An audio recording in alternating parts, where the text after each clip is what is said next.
ስለ ብርሃን ስኩል ፔይ ሰምተው ይሆን? ብርሃን ስኩል ፔይ በብርሃን ባንክ የቀረበ ለተማሪዎች ለወላጆችና ለትምህርት ቤቶች ጊዜ ቆጣቢ የሆነ የኤሌክትሮኒክ ክፍያ ስርዓት ነው። ወላጆች በብርሃን ስኩል ፔይ የልጆቻቸውን የትምህርት ቤት መለያ ኮድ በመያዝ ክፍያ መክፈል፣ የክፍያ ማረጋገጫ ማግኘት፣ የክፍያ ሪፖርቶችንና ተያያዥ መረጃዎችን ባሉበት ቦታ ሆኖ በሞባይል ስልካቸው ማግኘት ይችላሉ።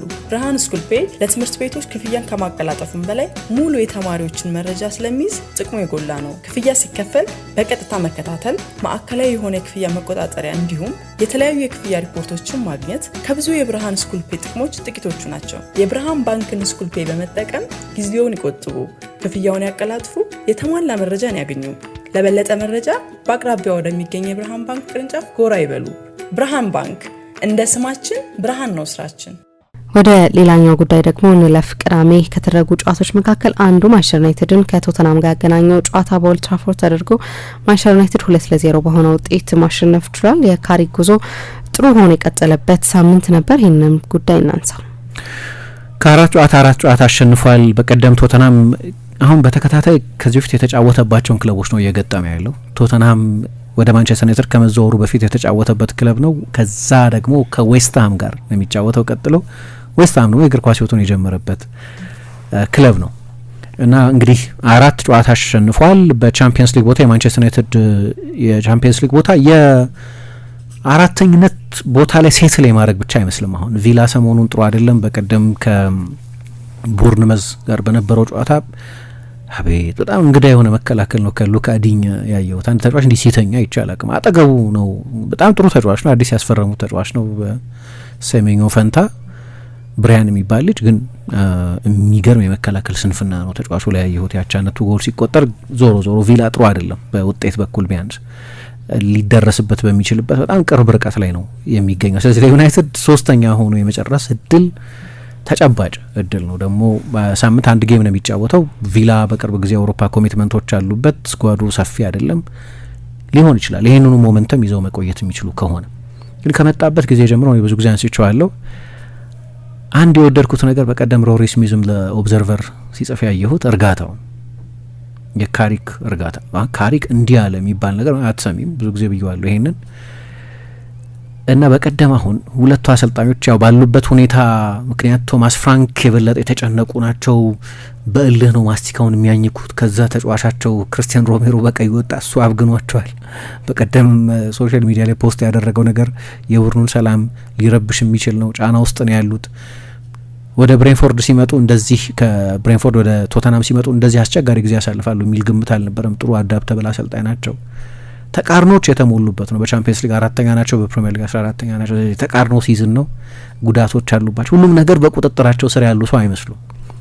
ካሪክን ደግሞ ስታዩ በጣም ስክን ያለ የስቶይክ ላይክ ምንድን ነው እነሱ የሚሉት የዜን ላይክ ነው የሚሉት፣ ልክ እንደ ቲቤት መነኮሳት አይነት ጸጥ ያለ ስክን ያለ ሰው ነው። ስለዚህ ጠይቀውት ነበረ። አይ የፒአር ምክር ነው ወይ? አንዳንድ አሰልጣኞችን ይመክሯቸዋል። በቴክኒክ ስፍራው ላይ ለአንተ ኢሜጅ ሲባል እንዲህ አይነት አለባበስ፣ እንዲህ አይነት የጺም አቆራረጥ፣ እንደዚህ ጸጉር፣ እንደዚህ አይነት ድሬሲንግ ኮድ ምናምን ያስፈልጋል የሚሏቸው አሉ። ማሬስካ እንደዛ ተብሎ ነበር የሆነ ጊዜ፣ ግራን ፖተር እንደዛ ተብሎ ነበር። እኔ ማንም የፒአር ሰዋል እና አክትም አይደለም ስክነቴ ያለ። እንዲያውም አንዳንድ ጊዜ ካያችሁኝ ከእኔ ተፈጥሮ የወጣ የደስታ አገላለጽ ቡድኔ ጎል ሲያስቆጠር አሳያለሁ። የኔ ባህሪ አይደለም እሱ። ግን ጎሎች በሚቆጠሩበት ጊዜ መደሰት፣ እነዛን አጋጣሚዎች ልንዝናናባቸው ልንደሰትባቸው ያስፈልጋል።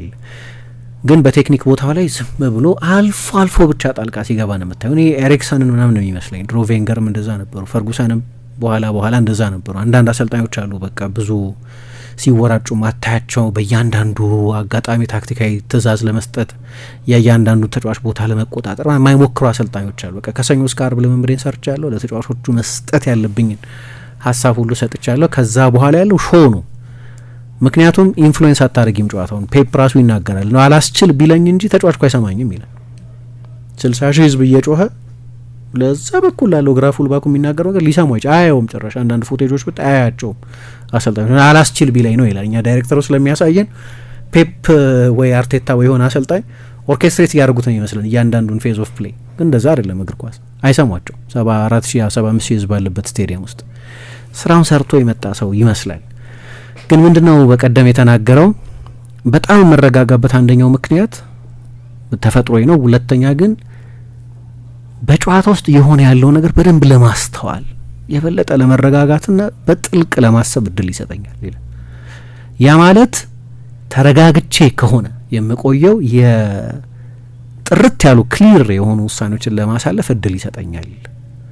ለዛ ነው ለቶት ክላሪቲ ስል ነው ከተፈጥሮዬ ባሻገር እንደዛ ማድረገው ይላል። አሁን በቀደም ጨዋታው ተመጣጣኝ ነበር። ክርስቲያን ሮሜሮ በቀይ ከመውጣቱ በፊት ወዚም ባላንስ ይቀያየሩ ነበር። የመጀመሪያውን 10 ደቂቃ ማንቸስተር ዩናይትድ 76% ፖሴሽን ነበር። ሁለተኛውን 10 ደቂቃ ቶተናም 83% ፖሴሽን ነበር። እየተቀባበሉ ነው። በቃ አንደኛው ቡድን የሆነ የጨዋታው ምዕራፍን ዶሚኔት ያደርጋል፣ አንደኛው ቡድን ያሳይሻል። ይሄ የመጀመሪያው 20 ደቂቃ ለሁለት ብትከፊው በጣም ተቀራራቢ ነበር። ከቀይ ካርዱ በፊትና በኋላ ከቀይ ካርዱ በፊት በፖሴሽን ልጁ በቀይ እስኪወጣ ድረስ 30ኛው 28ኛው ደቂቃ ላይ ነው በቀይ ወጣው 53 ለ47 ነበሩ። በሙከራ 7 ለ5 ነበሩ። ኦን ታርጌት ሁለቱም አንዳንድ ናቸው። በሶስተኛው የሜዳ ክፍል በመዝለቅ 17 ለ15 ነበሩ። ወስ ፋይንሊ ኢን ባላንስ። ከዛ መጣ እኔ አይገባኝም፣ ምንም ላያቢሊቲ ምንም ኃላፊነት የማይሰማው ተጫዋች ነው ክርስቲያን ሮሜሮ።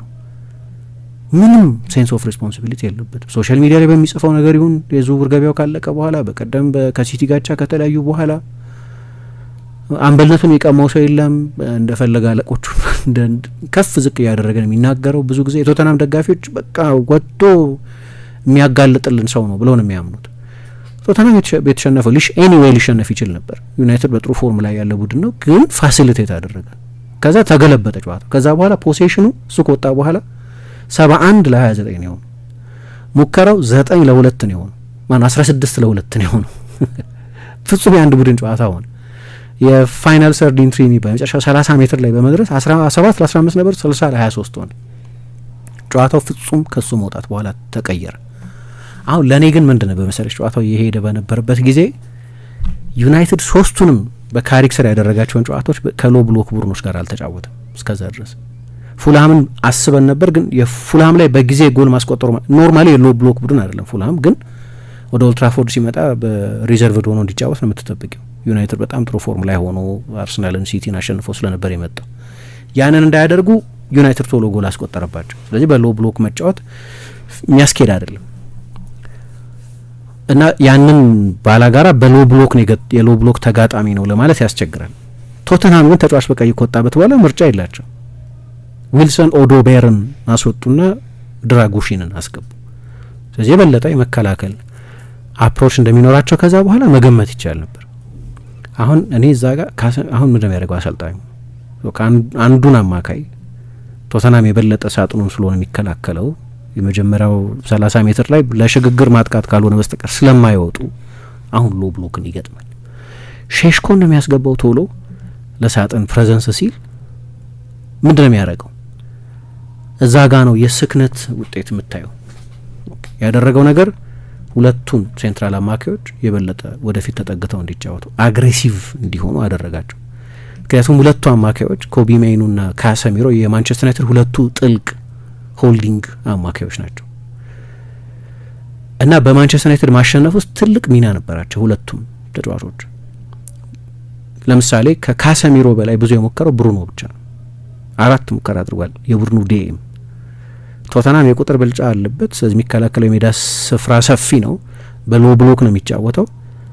አሰልጣኙ ምንም የነካው ተጫዋች የለም። ያስወጣው የመከላከል ዝንባሌ ያለው፣ ያስገባው የማጥቃት ዝንባሌ ያለው ተጫዋች የለም። ሜዳ ውስጥ ባለው ሪሶርስ ግን የቦታ ሽግሽግ አደረገ። የበለጠ በአግሬሽን እንዲጫወቱ አደረገ እና ካሰሚሮ ከብሩኖ ቀጥሎ ከኩኛም ከቤሞም ከሌላ የማጥቃት ተጫዋችን በላይ ብዙ ሙከራ አድርጎ ወጣ። እንግዲህ አማካይ ተከላካይ ነው። እሱን ግን ወደፊት አስጠቀም።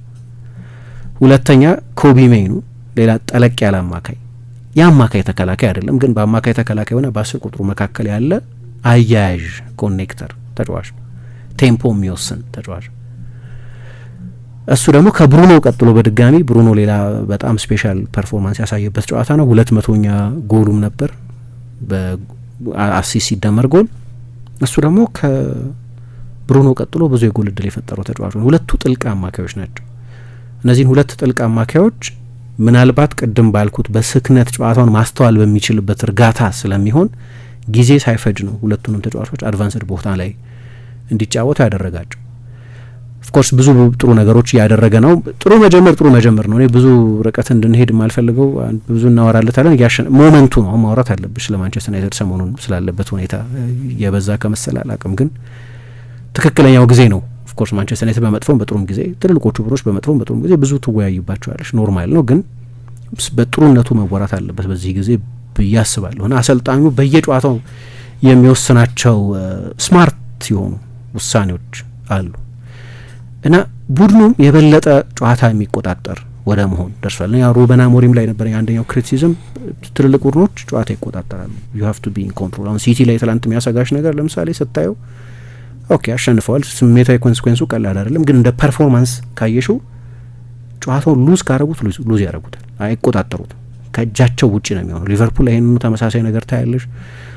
ሜቢ አርሰናል ብቻ ነው በዚህ በደንብ ጨዋታ ኮንትሮል የሚያደርገው ኮንትሮል በማድረግ ምክንያቱም ከሁሉም ቡድኖች የበለጠ ብዙ ክሊንሺት አለው 13 ክሊንሺት፣ ከሁሉም ያነሰ ጎል የተቆጠረበት ቡድን 17 ክሊንሺት። ቅድም የሁለተኛ ሀፍ ፐርፎርማንስ ያነሳሁት ሁለተኛ ሀፍ ብዙ ጊዜ ጨዋታ ስዊንግ የሚያደርግበት አጋማሽ ስለሆነ፣ ግን ዩናይትድ ጨዋታ የበለጠ ስለሚቆጣጠር ጨዋታዎቹ የባስኬትቦል ጨዋታዎች አይመስሉም። አሁን አንዳንዶቹ ጨዋታዎች ለምሳሌ አራቱን ጨዋታዎች የኦፕን ፕሌይ ኤክስጂ ልንገርሽ፣ በክፍት ጨዋታ ማንቸስተር ዩናይትድ ላይ በእነዚህ አራት ጨዋታዎች የተፈጠሩትን የጎል እድሎች ከሁሉም ብዙ የጎል እድል የፈጠረው ቶተንሃም ነው።